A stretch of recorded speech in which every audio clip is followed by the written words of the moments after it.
All right, welcome back to the deep dive. Yes, welcome back.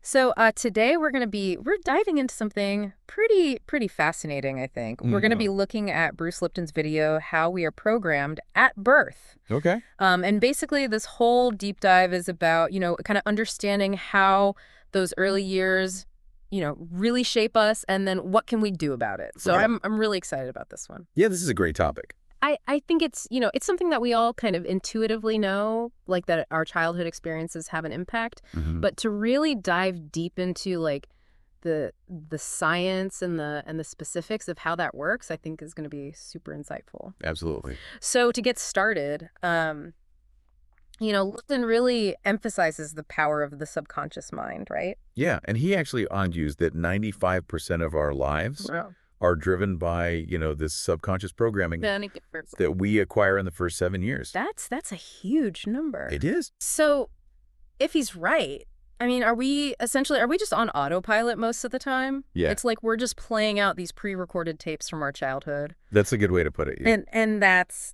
kind of scary, but also kind of empowering in a way. It is, because if you know what those tapes are saying, right, you can start to change them. Yeah. But if you're unaware of them, they control you. Right.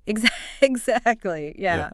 So how does this programming actually happen? Well, Lipton talks about this Theta brainwave state, Okay. which is dominant in children under 7, and Theta is linked to imagination, hypnosis, and heightened learning. Wow. So children are literally wired to absorb everything around them during those early years.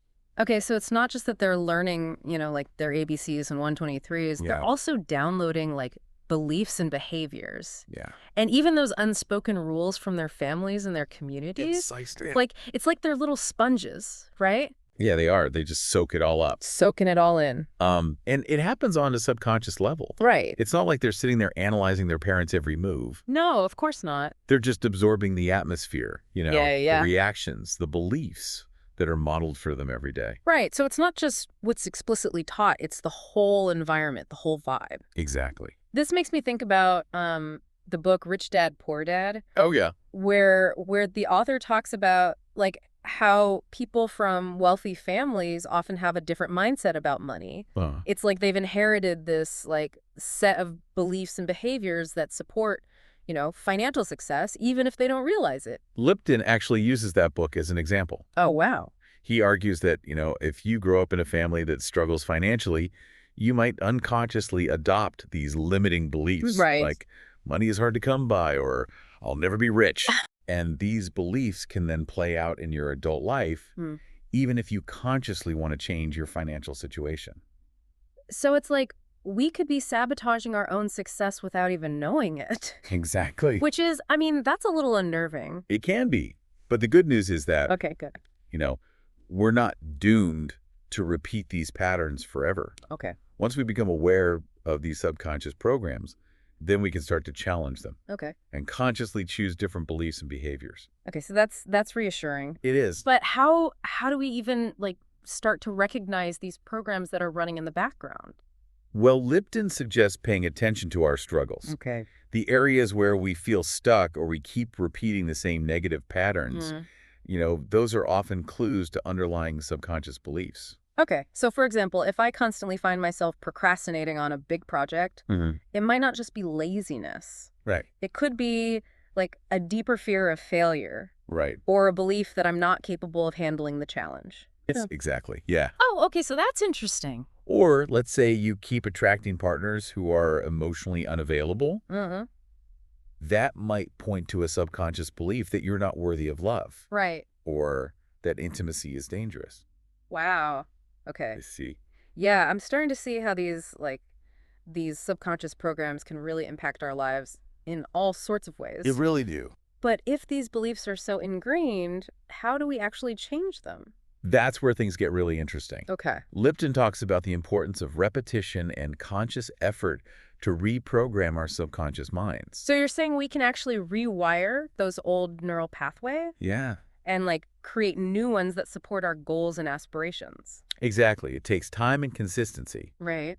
But our brains are surprisingly adaptable. Okay. We can literally change our minds Wow. by consciously choosing different thoughts, beliefs and behaviors. Okay, so it's not about just thinking positive thoughts once in a while. It's about like consistently exposing our minds to new empowering information and experiences. Precisely, yeah. This makes me think about, you know, those Jesuit priests who used to say, "Give me a child until he is 7 and I will show you the man." Yeah. They clearly understood the power of those early years Right. in shaping a person's like character and beliefs. Mm-hmm. But if we can rewire our brains, then maybe we can become the architects of our own destiny, even if our early programming wasn't ideal. Absolutely. We are not simply products of our past. Right.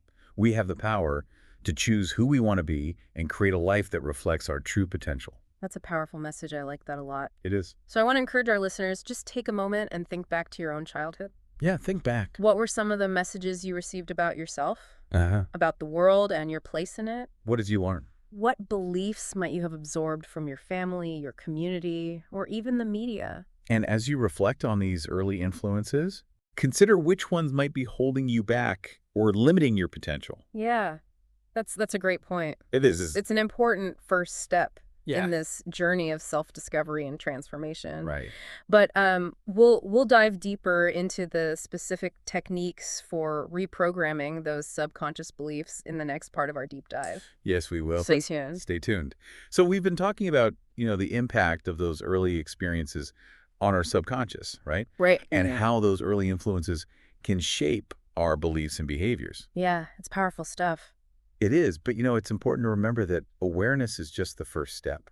Okay, so what's next? Well, the real transformation, it comes when we start to actively challenge and reprogram those subconscious patterns. So it's not enough to just acknowledge that these programs exist. Right. We actually need to understand how they operate Yes. and develop strategies for like rewriting the script. Exactly. And Lipton, he offers some really interesting insights into how we can do that. Okay, I'm all ears. He talks about repetition, visualization, Okay. even, fake until you make it. Those concepts might sound familiar to anyone who's, dipped their toes into like personal development. Uh-huh. But Lipton, he grounds these ideas in like a deep understanding of neuroscience Yeah. and the plasticity of the brain. Right. So it's not just motivational slogans. It's like an Right. actual framework. Exactly. It's science-backed. It is. Yeah. Like that. And one of the key takeaways, I think, is that our brains are constantly adapting, rewiring themselves based on our experiences and the information we feed them. Right.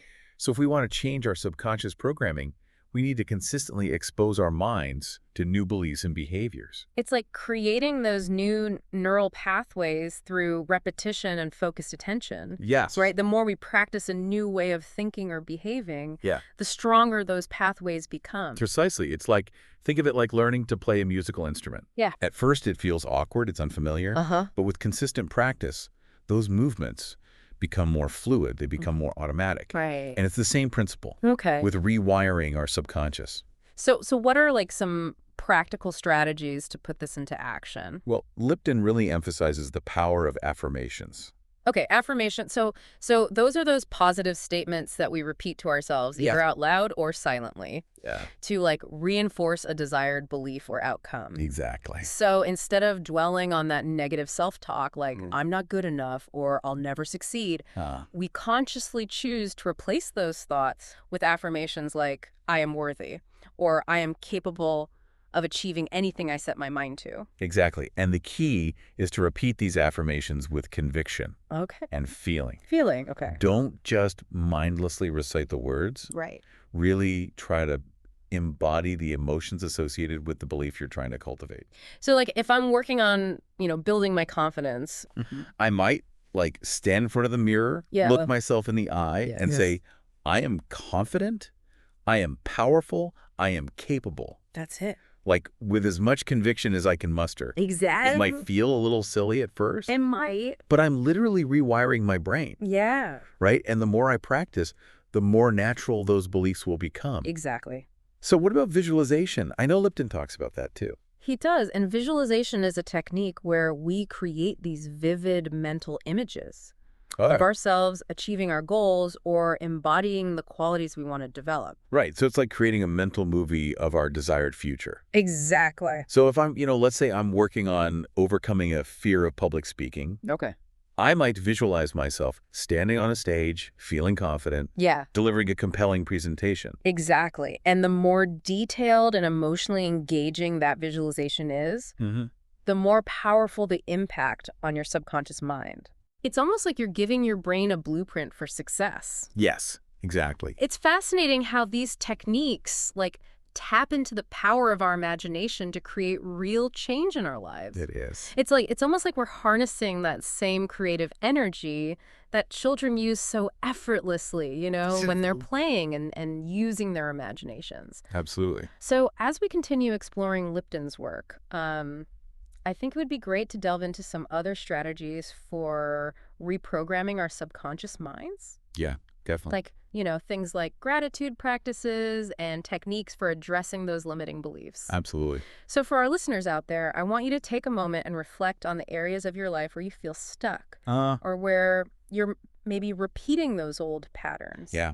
What beliefs might be holding you back?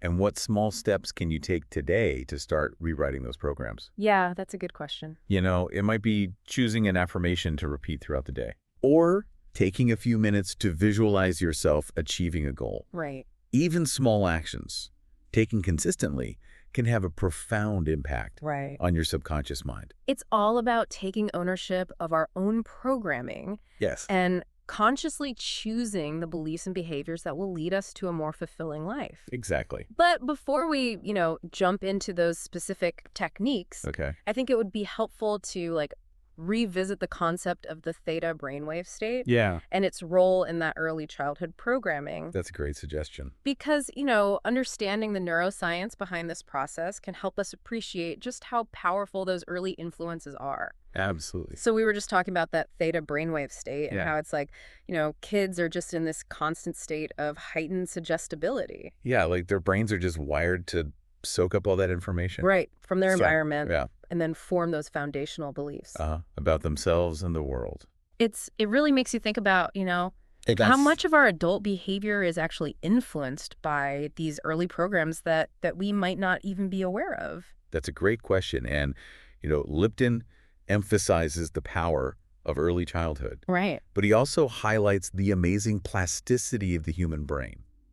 Okay, so we're not fixed. No, we're not fixed. We have the capacity to change. Okay, good. To evolve throughout our lives. That's where that whole idea of reprogramming comes in. Exactly. So even if we've picked up some, less than ideal beliefs along the way, we're not stuck with them forever. No, we have the power to choose different thoughts, beliefs, and behaviors. It takes effort. It does. But like we were saying, there are tools and techniques that can help us. Right, to rewrite those old programs. We've already talked about affirmations. We've talked about visualization. Yeah. But are there other strategies that Lipton recommends? He really emphasizes gratitude practices. Gratitude, okay. And it's not just about, feeling grateful for the good things. Right. It's about actively cultivating a mindset of appreciation and abundance. So it's like, instead of focusing on what we lack, we're training our minds to focus on what we already have. Exactly. Shifting that perspective. To see the glass half full. Yes. And the more we practice gratitude, the more we rewire our brains to look for the positive in every situation. Exactly. Okay, so it's more than just a feel-good emotion. It is. It's actually a tool for shaping our reality. Powerful tool. What about, Lipton also talks about addressing those limiting beliefs directly. He does, yeah. So, how do we actually do that? Well, it might involve identifying those negative thoughts and beliefs that are holding us back, and then consciously choosing to replace them with more empowering ones. So, for example, if I have this limiting belief that I'm not worthy of love, I might challenge that belief by reminding myself of all the reasons why I am lovable and deserving of love. Exactly. And you might also choose to surround yourself with people who reflect those positive beliefs back to you. So it's about creating a supportive environment. It is. That really fosters our growth and transformation. Absolutely. And remember, the subconscious mind, yeah, it's often resistant to change. Okay. So it's important to be patient. Right. And persistent. Okay. So we've got to stick with it. We do. It's not an overnight transformation. Right. It's about making those small, consistent shifts over time. One of the things I really appreciate about Lipton's work is that he highlights that connection between our minds and bodies. He does. He talks about how our thoughts and beliefs can literally influence our physical health and well-being. It's powerful. You know, it's a good reminder that we're not just passive recipients of our genes or our environment, right?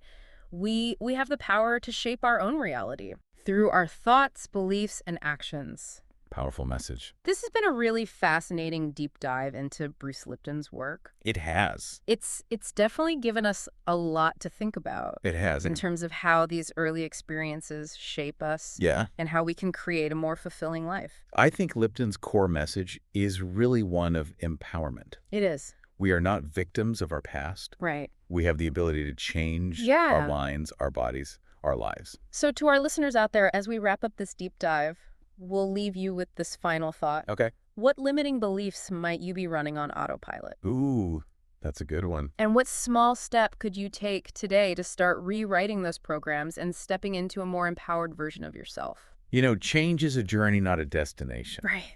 Be patient with yourself. Yeah. Celebrate your progress. Absolutely. And never stop exploring that incredible potential that lies within you. Until next time, keep diving deep.